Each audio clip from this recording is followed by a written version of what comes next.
बदलो हरियाणा कार्यक्रम के तहत आम आदमी पार्टी की नेत्री रंजीता सिंह की तरफ से शाहबाद में कार्यक्रम का आयोजन किया गया। इस कार्यक्रम में पंजाब से वाटर एंड सीवरेज बोर्ड के चेयरमैन डॉक्टर सन्नी सिंह अहलूवालिया और पूर्व मंत्री बलबीर सिंह ने मुख्य रूप से शिरकत की। हरियाणा में होने वाले विधानसभा चुनाव को लेकर कार्यकर्ताओं को जरूर दिशा निर्देश दिए गए और पूर्व मंत्री बलबीर सिंह ने कहा कि हरियाणा में आम आदमी पार्टी अकेले चुनाव लड़ने में सक्षम है और हर विधानसभा पर उनके कई नेता ऐसे हैं जो चुनाव लड़ने के इच्छुक हैं और मजबूत नेता हैं। उन्होंने कहा कि हरियाणा में आम आदमी पार्टी की सरकार बनेगी और जिस तरह से पंजाब और दिल्ली के अंदर विकास के कार्य हुए हैं वो हरियाणा में भी होंगे। देखिए, मुख्यमंत्री का चेहरा पहले सदस्य बनेंगे, चेहरा आज कोई नहीं, आम आदमी पार्टी का आम कार्यकर्ता ही इस प्रदेश का मुख्यमंत्री बनेगा और उनके बीच से बनेगा। जिसे भी जब भी विधायक जीतेंगे हमारे बैठेंगे तो सर्वसम्मति से जो फैसला होगा, जिसको सारे के सारे जितने प्रत्याशी जीत करके आएंगे, जिसको वो चाहेंगे अच्छे आदमी को, उनमें से ही एक इस प्रदेश का मुख्यमंत्री होगा। देखिए, वैसे तो राजनीति में कोई भी चीज संभव नहीं, लेकिन आम आदमी पार्टी 90 के 90 विधानसभा क्षेत्रों में खुद अपनी तैयारी खुद से कर रही है।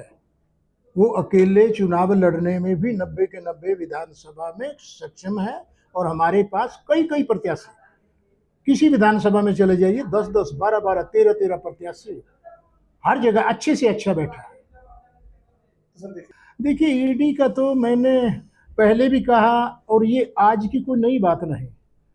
नरेंद्र मोदी जी ने एक तानाशाही रवैया अपना रखा है। आज वो ईडी का और सीबीआई का आज ब्रह्मास्त्र के रूप में इस्तेमाल कर रही है और वो विपक्ष को समाप्त करने के लिए कि विपक्ष नाम की कोई चीज ना रहे, सभी नेताओं को समय समय पर जब चुनाव आता है उससे पहले उठा करके जेलों में डालना बंद कर देती है। केजरीवाल जी का क्या दोष था? बेगुनाह है, एक पैसे की रिकवरी नहीं, एक पैसे की कहीं भी कोई हेरा फेरी नहीं, कोई सबूत वो पेश नहीं कर सके।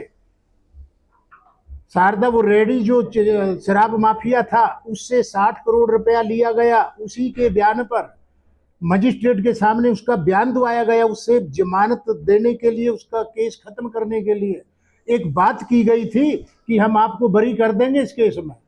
ईडी ने जो उसे अरेस्ट किया था कि आप एक बार एक बयान दे दो कि केजरीवाल जी ने मेरे से पैसे लिए, तो उसने कहा कि बयान तो दे दूंगा, सबूत तो नहीं, लेकिन सबूत हम अपने आप कर लेंगे इकट्ठे, आप बयान दे दो। केवल मात्र उसके बयान पर ही आज केजरीवाल जी को जेल में, उस ईमानदार व्यक्ति को। और मैं तो ये कहूंगा, यदि केजरीवाल भी यदि बेईमान है तो शायद इस देश में कोई ईमानदार है ही नहीं। उससे पहले क्या देखिए, उम्मीद नहीं, हम तो कहेंगे सच्चाई की हमेशा जीत होती है और सच की जीत होगी। ईडी को के केस में जमानत मिलना बहुत मुश्किल है, बहुत कठिन है, लेकिन जब ईडी के पास भी सबूत नहीं थे, ईडी ने जमानत दे दी, तो फिर एक साजिश रची गई कि ईडी तो जमानत देगी, ईडी के पास कोई सबूत वो वहां पेश नहीं कर सकी, तो सीबीआई को कहा गया कि कहीं ना कहीं किसी जाल में फंसा करके करो। अरे 2021-22 में पेंड समाप्त कर दिया था केस, फाइलें दबा दी गई थी, फिर जाकर के रात को 12 बजे जाकर के सीबीआई ने केजरीवाल जी को फिर अरेस्ट कर लिया। तो ये धक्काशाही और तानाशाही है। नहीं, हौसला तो देखो ऐसा है, ये जो परिवार है रंजीता जी का, ये मेरा पुराने विधानसभा का 30-35 साल से मैं इन्हें जानता हूँ। मेरे दोस्त हैं इनके पिताजी जीत सिंह जी, मेरे पास उस समय में लेबर एम्प्लॉयमेंट डिपार्टमेंट था और ये डिस्ट्रिक्ट लेबर एम्प्लॉयमेंट ऑफिस अधिकारी थे कुरुक्षेत्र के, तो तब से मेरी इनके साथ वाकफियत है। उसके बाद ये CS बन गए, SDM भी रहे, बहुत बढ़िया इंसान थे। मेरे विधानसभा क्षेत्र अजराना गांव के रहने वाले हैं, मैं इनके घर भी जाता था, तो मैं अच्छी तरह जानता हूँ। मेरी बेटी है ये, कोई ऐसी बात नहीं, काम करेगी तो कोई दिक्कत नहीं, कोई परेशानी नहीं। देखिए, मंत्रों के वर्करों के लिए तो ये है मंत्र, हमारी पार्टी के कार्यकर्ता जो हैं बड़े बहादुर बड़े जागरूक और लगनशील कार्यकर्ता है। और मैंने तो अब भी कहा था कि इन कार्यकर्ताओं की मेहनत है जो इतने कम अंतराल के अंदर आज ये पार्टी कहां से कहां पहुंची। आज यदि इस देश के प्रधानमंत्री को किसी राजनीतिक दल से, किसी राजनीतिक नेता से भय है, डर है कि वो कहीं हम पर हैवी ना हो जाए, तो केवल मात्र एक ही पार्टी है, आम आदमी पार्टी, और एक ही नेता है अरविंद केजरीवाल जी। सबसे पहले आप सबका स्वागत है जी। आज हमारे एक्स मिनिस्टर बलबीर सैनी जी की अध्यक्षता में शाहबाद मारकंडा के अंदर एक मीटिंग करी गई थी। जैसे आप सबको पता है कि कल के दिन में हमारे मिसेस सुनीता केजरीवाल जी, सरदार भगवंत सिंह मान जी, श्री संजय सिंह जी और हमारे national organisation secretary doctor Sandeep Pathak ji ने 5 गारंटियां हरियाणा के लिए दी और हरियाणा के लोगों को एक आश्वासन दिया है कि जैसे पंजाब के अंदर और दिल्ली के अंदर हम स्कूल्स की बात करते हैं, अस्पतालों की बात करते हैं, फ्री बिजली की बात करते हैं, लेडीज़ को 1000 रुपया देने की बात करते हैं, वो सारी गारंटियाँ हरियाणा के अंदर भी दी गई। उसी के तहत हमने अब इस गारंटी को, कल जो उनका प्रोग्राम था उसको अब हर हलके के ऊपर करेंगे, हर गांव के लेवल के ऊपर करेंगे और इस गारंटी को घर घर तक पहुंचाएंगे। उसके तहत आज यहाँ पे एक मीटिंग करेगी अपने कार्यकर्ताओं की, ताकि आगे की रणनीति को तय किया जाए और जगह जगह पे जाके वार्ड वार्ड में, बूथ बूथ में, गांव गांव में इस मैसेज को पहुंचाया जाए। उसके तहत ये मीटिंग करेगी। मुझे पिछले ही हफ्ते मौका मिला था आपके सिविल अस्पताल विजिट करने का, और मैं आपको एक बात बताता हूँ कि जितने भी अस्पताल होते हैं उनकी बिल्डिंगों से अस्पताल नहीं चलते। सबसे ज्यादा जरूरत जिस चीज की है वो होती है डॉक्टर की। पंजाब के अंदर भी जब आम आदमी पार्टी की सरकार बनी तो उन्होंने जो सबसे पहली चीज देखी कि ह्यूमन रिसोर्सेज की कमी थी, जिन्हें कहते हैं कि डॉक्टर्स की अवेलेबिलिटी नहीं थी। बिल्डिंग जितनी मर्जी बड़ी बना लो, अगर वहां पे लोगों का इलाज नहीं हो रहा, अगर वो एक रेफरल सेंटर बन के बैठ गया तो उसका कोई फायदा नहीं। हमने पंजाब के अंदर और दिल्ली के अंदर हेल्थ को लेके, क्योंकि हमारी एक गारंटी है हेल्थ की कि हम लोग हेल्थ के ऊपर, एजुकेशन के ऊपर सबसे ज्यादा काम करते हैं, तो सबसे ज्यादा जरूरत हरियाणा के अंदर एक तरफ मोहल्ला क्लिनिक की है, दूसरी तरफ जो हॉस्पिटल्स एग्जिस्ट करते हैं उसके अंदर स्टाफ की है।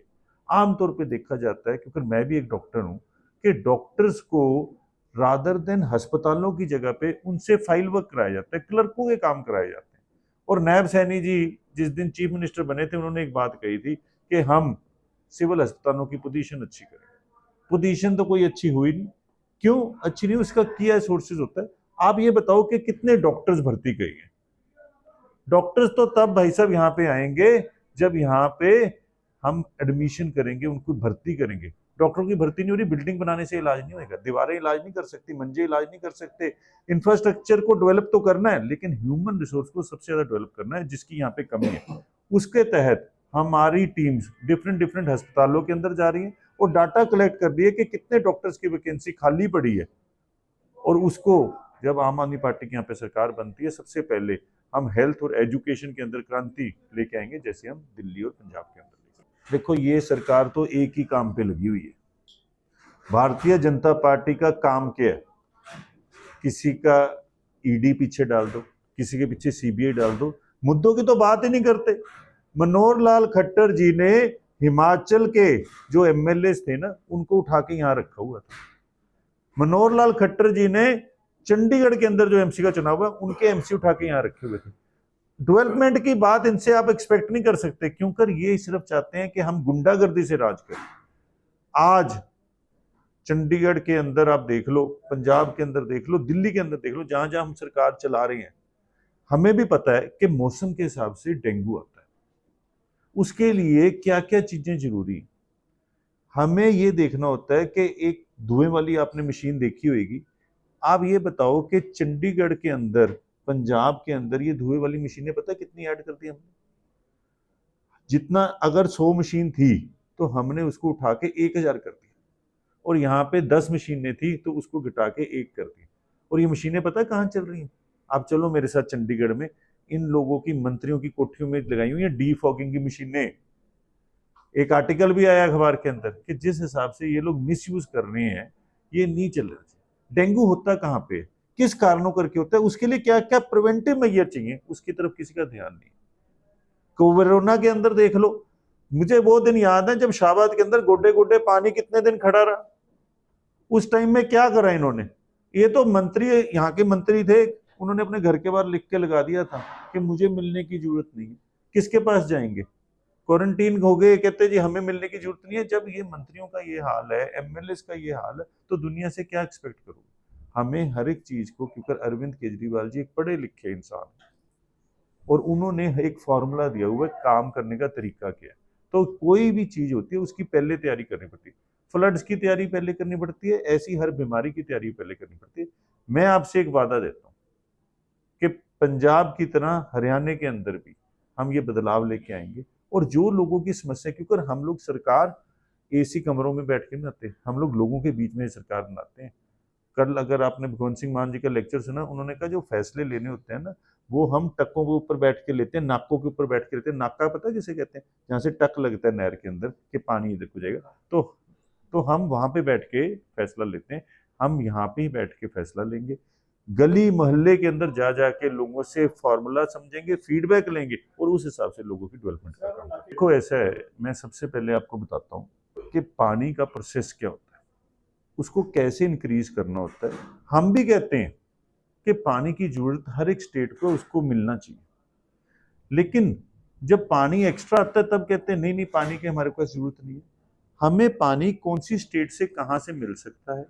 वेस्टर्न यूपी के पास एक्सेस वाटर है, जिसके लिए एक लिंक कनाल का प्रपोजल दिया गया है। सरदार भगवंत सिंह मान जी ने एक प्रपोजल दिया था कि हम वहां से पानी को लेके आ सकते हैं, उसके अंदर हम भी इन्वेस्ट करने के लिए तैयार हैं।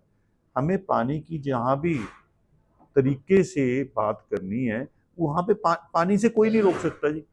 पानी जो सा है ना, ये आप ये नहीं कह सकते हम पानी रोक लेंगे। SYL के टाइम के अंदर सेंटर में बीजेपी की सरकार थी, पंजाब में बीजेपी की सरकार थी, लेकिन पानी क्यों नहीं आया गया? सेंटर के अंदर आज किसकी सरकार है? क्या किया इन्होंने पानी को लेकर? आज हम मुद्दा उठाते हैं, ये मुद्दा सिर्फ इलेक्शनों में निकल के आता है। तो बहुत अच्छा लगा, सबने वक्त निकाला, सब लोग आए पार्टी की मीटिंग में और आप लोगों का भी बहुत स्वागत है जी। यही तहे दिल से शुक्रिया करना चाहती हूँ कि सबने अपना वक्त निकाला, सब लोग आए, पार्टी से जुड़े, हमसे जुड़े। आप लोगों का भी बहुत धन्यवाद। शुरू की हुई है, हम लोग गांव-गांव जा रहे हैं और संवाद कर रहे हैं, जन संवाद कर रहे हैं, लोगों से बातचीत कर रहे हैं, अपनी गारंटियां भी रख रहे हैं और उनके मुद्दे भी सुन रहे हैं, ताकि आगे जाके जो भी रूपरेखा हम तैयार कर पाएं वो अच्छे से करें और लोगों के हित में हो और उनकी परेशानियों को हम अच्छे से ठीक कर पाएं। दैनिक सवेरा के लिए कुरुक्षेत्र से विक्रम सिंह की रिपोर्ट।